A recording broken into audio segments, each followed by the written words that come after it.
Hello, and welcome to the weekly broadcast of Strategic Speaking for Results. Today, I'm talking about cultural connections in our international business world. We spend a lot of time with people in other countries.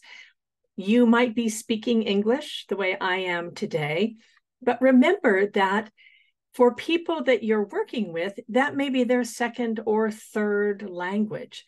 So if English is your first language, try to stay away from phrases that only make sense to you. I hear a lot of male speakers talking about swing for the fences or hit a home run, which makes sense if you're American and you understand about baseball, but makes no sense if that's not your background. Or think about what would be culturally important for them. If someone uses a phrase in English in a conversation with you that you don't really know what they mean, ask them. Say, what does that mean to you? What are you trying to say? They might be mistranslating something, or they might be translating something that makes sense in a literal translation, makes sense in their world, but doesn't make sense in the English of your company, of your organization, in the phrases that you are talking about.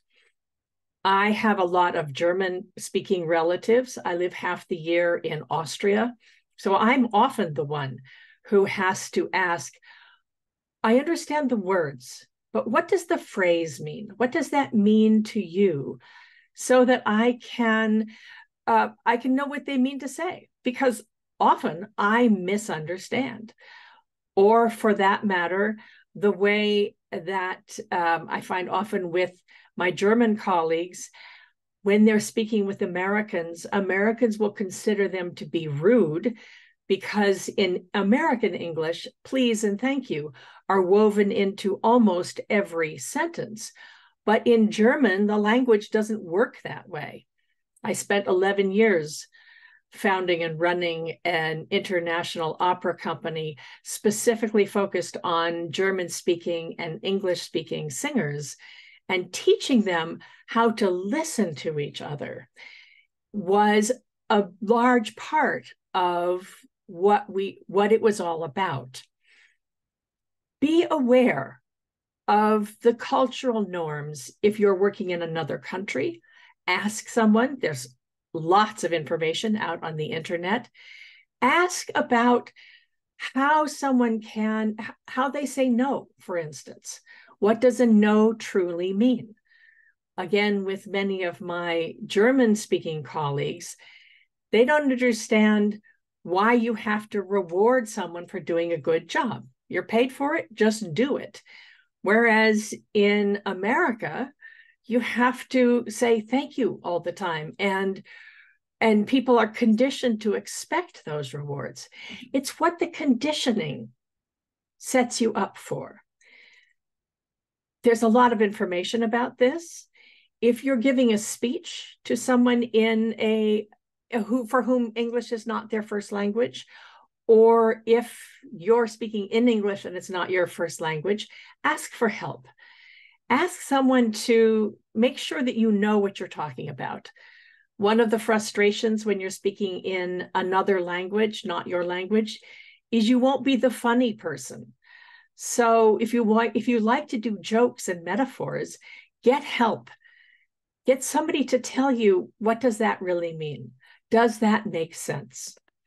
The other day, I had a Swedish client who said to me, what does it mean going down the rabbit hole?